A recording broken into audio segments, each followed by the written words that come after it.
L'astrologie, depuis l'Antiquité, a souvent été transmise de maître à disciple, d'homme à homme, dans des cercles clos où peu de femmes avaient voix au chapitre. Et pourtant, certains ont bravé les frontières de l'interdit, osé lire les étoiles, interpréter les cycles, écrire, pratiquer et transmettre. Leurs noms sont peu cités, leurs écrits parfois disparus ou attribués à des hommes. Cet épisode rend hommage à quelques-unes d'entre elles. Hypatie d'Alexandrie a vécu vers 355 à 415 après Jésus-Christ. Égyptienne vivante à l'époque de l'Empire romain d'Orient, elle était de culture grecque et fut bien plus qu'une astronome. Elle enseignait les mathématiques, la philosophie néoplatonicienne et l'astronomie dans la fameuse bibliothèque d'Alexandrie. Fille de Théon, un savant reconnu, elle reçut une éducation rare pour une femme de son temps. Son savoir faisait d'elle une autorité intellectuelle respectée, au point que de nombreux hommes politiques comme religieux venaient écouter ses conférences.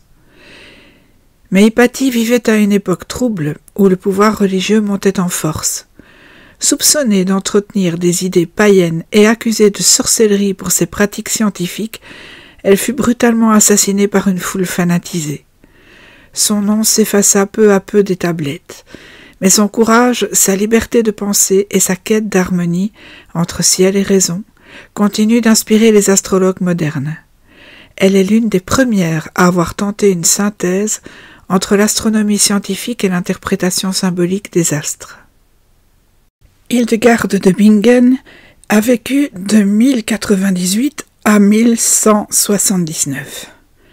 Elle était la visionnaire bénédictine qui parlait au ciel.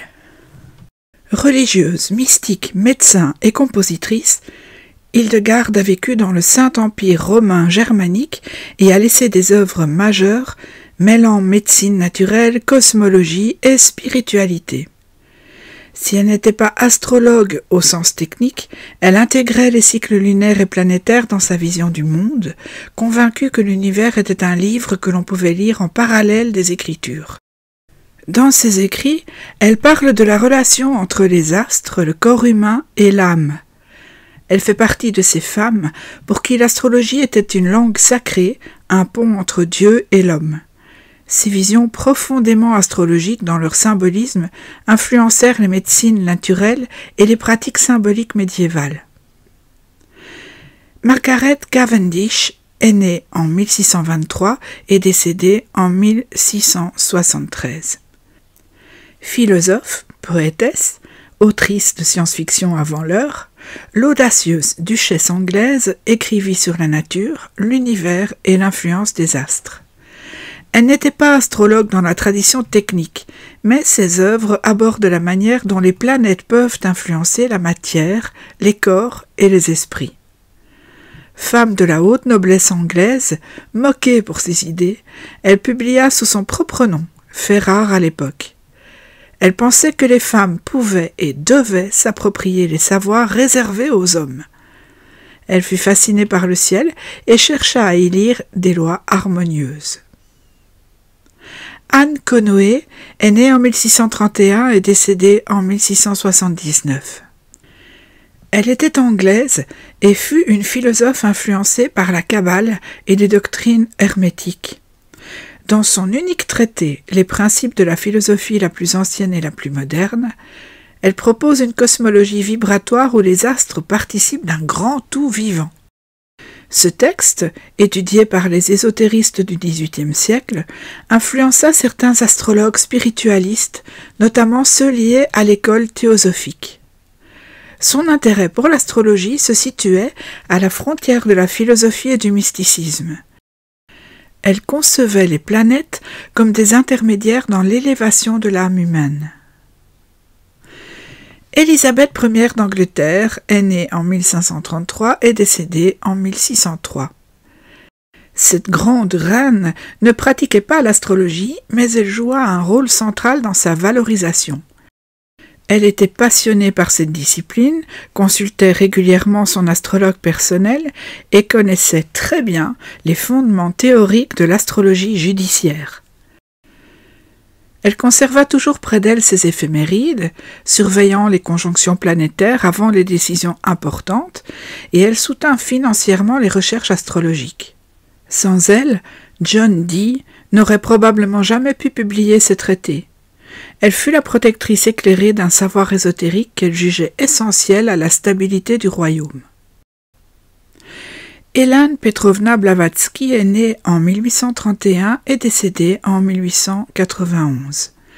Elle a été la cofondatrice de la Société théosophique et fut également une figure centrale de l'ésotérisme du XIXe siècle. Russe née en Ukraine, elle voyagea en Inde, en Égypte, au Tibet et s'imprégna des traditions orientales et spirituelles pour nourrir une astrologie profondément liée aux lois universelles du karma et de la réincarnation. À une époque où l'astrologie était raillée dans les cercles savants, Madame Blavatsky contribua à lui redonner une dignité spirituelle en l'ancrant dans une vision holistique de l'univers.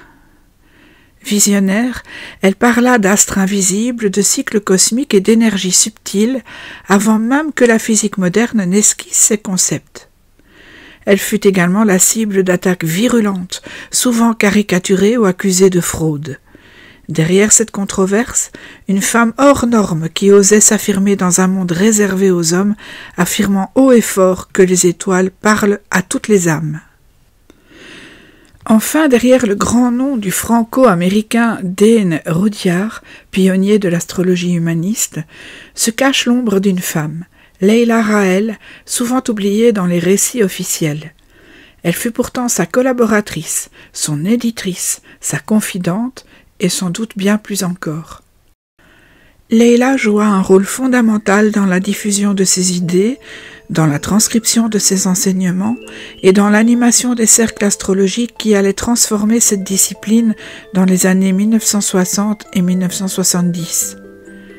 Si l'histoire a retenu le nom de Rudhyar, elle a effacé celui de Leila. Ce silence en dit long, malheureusement, sur le traitement réservé aux femmes, même quand elles sont les égales, voire les inspiratrices des grands noms masculins.